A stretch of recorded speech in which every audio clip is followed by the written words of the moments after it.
July 5, 1943. The steppe north of Belgorod trembles before dawn.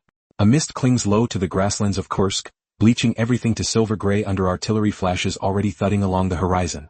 Across the plains, German panzers idle in long black rows, diesel fumes hanging heavy in air that tastes of iron. Engines growl under canvas as mechanics make final checks on Tigers and Panthers built for a knockout blow called Citadel. But in the east, above a spread of camouflaged Soviet revetments, other engines cough awake, shorter, raspier, like grinding metal shavings. Crews of the 291st Shap, the Soviet ground attack regiment, pull on fur-lined flight suits damp with the night's dew.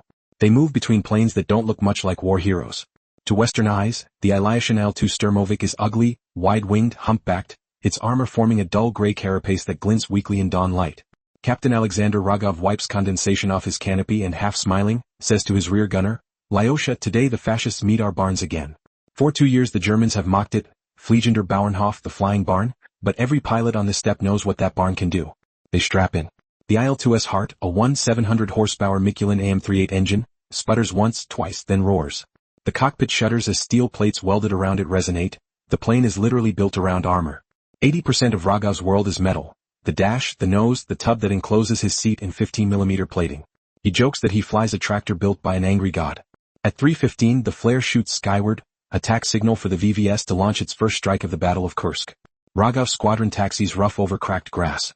Dust clouds halo the aircraft before the formation lifts together, wheels shearing dew off the steppe. They climb low, only 150 feet up, the nap of the earth, approach that keeps them invisible to German radar until the last seconds. Below, Soviet tankers raise fists from T-34 hatches, silhouettes vanishing in fog. Over the radio the company commander's voice growls through static. Objective, enemy armor assembly west of Soborovka. Make it burn. At 3:47 the sun breaks.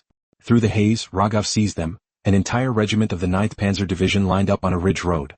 Tigers black against dawn. He flips the safety cap off his RSA-2 rocket switch. Range, 900. Lyosha watch for flak. Tracer shells climb like angry fireflies. He pushes the nose down, throttle to full. The Il-2 becomes a falling hammer, shuddering in turbulence. Cannon fire ripples ahead. Dust plumes blossom beneath the wings. Rogov squeezes the trigger. 8 rockets erupt in symmetrical pairs, smoke streaking backward. Seconds later 2 explosions bloom along the German column. A transport truck blossoms into shards, scattering crew across the fields. Panthers swing their turrets upward but too late. The Sturmoviks flash overhead, cannon shells from their WW2-3s stitching orange-red lines down hull roofs. Through the periscope of one Tiger, Obersergeant Kruger glimpses a silver silhouette streaking 50 meters above ground, its exhaust flame-licking dust. Verdammt! It's the armored one again. He shouts, spinning the turret uselessly skyward. The Il-2s armor shrugs off 7.92mm rifle bursts and even light flak. Cannon puncture it only if lucky. Rogov catches tracers slashing under his port wing. Chunks of aluminum skid away, but the cockpit stays intact. "She bites, not dies," he mutters, pulling up hard to reform. Below, stunned Panzer Grenadiers run for ditches as bombs staggered from delay fuses thud across the ridge. Flames crawl over a half-track column. Over the intercom Lyosha whoops, 3 hits. Rogov answers only, "We go again." They dive a second time lower, too low. The airfield observers back home will later swear they could see grass fly from rotor wash. Another salvo of rockets leaves white scars in the air. Another line of steel burns on the ground. For 10 minutes the entire sky south of Prokhorovka belongs to the Sturmovik circus. Dozens of Il-2s roaring through wall after wall of smoke until the horizon itself seems to advance on fire. At 4:10 fuel low and ammunition expended, Rogov's squadron banks east to return. Behind them the German counterattack stalls, 70 armored vehicles smashed or burning. The field east of Soborovka smolders like a forge. When he lands, ground crews rush forward, touching holes punched clean through tailfins and rudders. None through the cockpit. The armor tub, the bathtub, has held again. That evening, while Soviet radio men tally wrecks and commanders draw new strike grids, word comes from the front. Captured Wehrmacht troops calling the Il-2 by a new name. Schwarzer Tod. Black Death. Every pilot who hears it understands, the joke about flying barns is finished. July 12, 1943. Late afternoon. The Battle of Kursk has turned the Russian summer into a furnace. The grasslands south of Prokhorovka shimmer under waves of heat. Even the flies have stopped moving. Yet from horizon to horizon the air thrums with engines, hundreds of them. On the ground, both armies are locked in the greatest tank battle the world has ever seen. Columns of T-34s and Panzers claw at one another at point-blank range, main guns firing so near that armor splits from concussive force alone. The entire front tilts between worlds of dust and fire. High above that chaos, Captain Alexander Rogov's Sturmovik squadron banks low over the fields, searching for the dark stains that mark German armor. His engine hums rough from sand ingestion, prop tips slicing turbulence. Lyosha, his rear gunner, taps the canopy. Contact. Column west, 10 vehicles, maybe 2 Tigers. Rogov pulls the Il-2 around, black smoke trailing from oil vents. In sunlight, the planes spread out like a map of scars, shell holes overlapping so perfectly they look drawn. Through the gun sight, specks of German armor inch forward, their tracks bright from heat. Comrade Captain, altitude 100 meters, radio crackles from the flight leader. Copy, going in, Rogov answers, rolling onto target. The Il-2 drops from the sky like an iron hawk. The armored glass in front of his face goes milky from vibration. Cannon shells strobe from his wings, 23mm tracers punching a heartbeat rhythm into the dust. When the rockets go, their smoke curls against the steppe like a dragon's breath. The lead half-track bursts, secondary explosions peeling fire along a line of fuel drums. German anti-aircraft crews scramble, 37mm flak guns traversing upward through haze. Flak left. Lyosha shouts. The burst catches them mid-climb. Fragments ring against their fuselage like shovels on thick tin. One shard slashes through Lyosha's sleeve. Another hammers into Rogov's right rudder pedal, drawing sparks. But they stay airborne. That's all she's got, Rogov mutters, banking away. We'll show them the armor works. Down below, a German flak officer screams for more rounds. Schneller. Target the tail. His gun crew spins the barrel, tracking the Sturmovik's slow turn. Yet every shell that hits glances off, the armored underbelly taking blows that would have shredded any fighter bomber in the air. Their retaliation comes fast. Rogov dives again at near treetop height, rockets shrieking ahead. Behind him, 6 more Il-2s form a line abreast. The sky darkens with their smoke trails. Ground troops look up and think for a second that another thunderstorm is rolling over them. The second strike is worse than the first. Shell after shell rams straight into tank formations boxed in by Soviet artillery.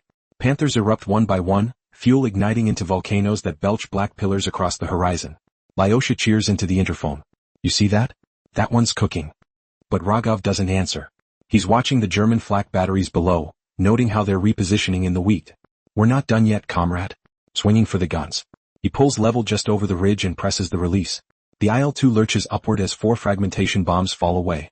One detonates dead center on the battery, shredding the entire emplacement in a single flash. The blast tilts the Sturmovik hard. Rogov fights the control column. The altimeter needle spasms, flak strobing under the wings. Another voice cuts through the radio net. Strike 3, this is lead. Watch the smoke columns. Luftwaffe inbound, fighters high.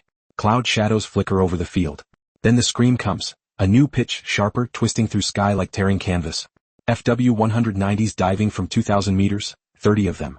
Rogov sees the glint too late. Hold tight, Lyosha. The Il-2 dives low, hugging terrain swathed in fire. The German fighters slash overhead, but low altitude spoils their aim. They overshoot, pulling up just before ground fire catches them. Rogov uses those seconds to run for cover. A strip of smoke-filled air between burning tanks. The Sturmovik's wing edges glint as he banks through gaps barely wider than the plane itself. The radio explodes with chaos. Pilots shouting, rear gunners spitting rounds skyward. In Rogov's mirror, one Il-2 burns, then another. Parachutes bloom late. The fight devolves into a knife brawl just above the flames. 2 190s cut across his right. Lyosha swings his UBT machine gun, long bursts tracing through the belly of one. Got him. The fighter spirals down, trailing its own smoke ribbon, vanishing into the wrecks below. Another strafes from the sun angle. Rogov yanks the controls, too slow. Cannon shells rake the wing root, hydraulic fluid sprays like mist. We've lost pressure. He slams the manual lever, forcing the flaps open by brute strength. The Il-2 groans but steadies. Can we make the line? Lyosha asks. Duh, Rogov says through clenched teeth. She's a tank. Always a tank. They limp eastward, engine coughing. Below them, the battle rages without horizon. Panzers burning in heaps, Soviet T-34s pushing through black smoke, artillery rolling like thunder across the southern flank. Above it all, dozens of Sturmoviks scream down again and again, filling the heavens with a steady metallic churn that no man can outshout. Later, when surviving German gunners are captured, one is overheard telling his interrogator in disbelief, "Your planes, they don't die. We hit them and they keep coming." And on radio networks across the Russian front that night, a grim joke spreads through Soviet units. The Il-2 eats steel for breakfast and spits it into Hitler's tanks. July 14, 1943. 2 days since Prokhorovka and the steppe still burns. The air reeks of petrol and blackened wheat. The wind hums across fields where tank turrets and Il-2 wrecks glint under the sun like strange, metallic flowers. The Germans have halted their great thrust. What remains of the 9th and 11th Panzer divisions huddle under camouflage nets, repairing what armor they can before nightfall. But for the Red Air Force there is no night and there will be no pause. Captain Alexander Rogov stands beside his crippled Il-2, sleeves rolled, grease streaked across his cheeks. Mechanics swarm around the fuselage, hammering new plates onto the shot-up wing root. Lyosha checks the gun mount, a cigarette dangling from his lip. She's more holes than plain, he sighs. Raghav grins. That's all right. The more holes the lighter she gets.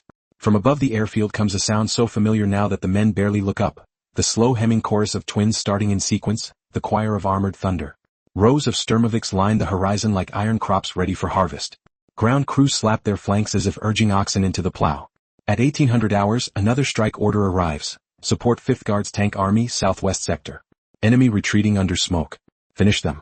Raghav checks the new rocket racks. 4 on each wing, Rs-132s this time, larger and hotter than the ones from the first days of Kursk. That should make them run faster, he says. They take off in waves, 40 Il-2s, flying at treetop height through the long shadow of the evening. The setting sun paints their armor red. Ahead stretches a wall of fire where the Germans are trying to disengage. Their column snakes along the forest edge, headlights flickering nervously through smoke that smells of burning oil. Raghav's altimeter reads 80 meters when he sights the target. Tanks moving south on the Oriol road, columns of trucks behind them. Form up by pairs, he radios. Hit the head first. The sky erupts in exhaust plumes. 40 flying barns, drop together out of the twilight, low enough to cut treetops. Rockets spin away in trails of fire, shells bark from twin wings. In the rear gunner's seat, Lyosha feels each recoil through his bones. Left, armored car, he shouts. Raghav banks slightly, guns glimmering orange as fragments leap from the convoy below. One German officer watches from a command car as the Sturmoviks appear, ghosts materializing through smoke. Mein Gott, they're everywhere, he cries before the first salvo hits. A Tiger tanks burst through its hatch, smoke-wreathed, half-melted. Men throw themselves flat into the grass, fingers in their ears as bombs march up the column one after another. To the Soviets below, it looks like vengeance delivered by machine. Infantry of the Guards regiments cheer as they march through burning wreckage. Black silhouettes of Il-2s swooping overhead, their engines drowning everything but their own fury. Flak mounts fire wildly, trying to score one more victory before retreat. Their tracers flash like a desperate signal, but the armor plating of the Sturmoviks absorbs it all. The ones that do fall crash nose forward into fields already burning. Crews crawl from canopies, half blind, cursing in voices hoarse from smoke and gratitude that they are alive. In the midst of it, Raghav circles for another pass. Lyosha, ammunition count? Down to 2 rockets and about 40 shells. Good. He pulls hard into a climbing turn. A German supply train snakes into view beyond the treeline. The convoy is unarmed, engines steaming in panic. He lines up the sight, the crosshairs wobbling over the lead locomotive, and fires. 2 streaks of red-white flame race ahead and vanish into the boiler. Steam and metal blow outward in a cloud that swallows half the rail yard. The rear gunner laughs through static. For Stalingrad. For Moscow, Raghav answers, voice low. He pulls away, fuel light flickering. Back at the forward strip, the surviving pilots cluster around samovars while fitters patch bullet holes with plates torn off other wrecks. Command reports start coming in through crackling radios. 45 enemy tanks destroyed, hundreds of vehicles lost to air attack. German field diaries found later record a single repeated phrase, Il-2 Terrorflieger, Schwarzer Tod. Black Death. By the end of the Battle of Kursk, 1,100 Soviet armored aircraft have flown nearly 12,000 sorties. For every 4 that fell, 10 German machines burned. The war on the steppe turns at last. Weeks later, Raghav's regiment receives the Hero of the Soviet Union citation.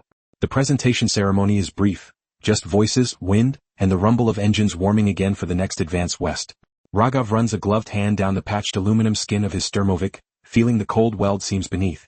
You and me, Lyosha, he says softly. Tank and tractor. The plane answers as it always does, with the blunt, earth-heavy roar of a machine meant not for grace but for endurance. She lifts off into the gray dawn once more, crawling low above the ground she helped reclaim, her shadow passing like a dark wing over scorched fields and burned steel, the emblem of a turning war.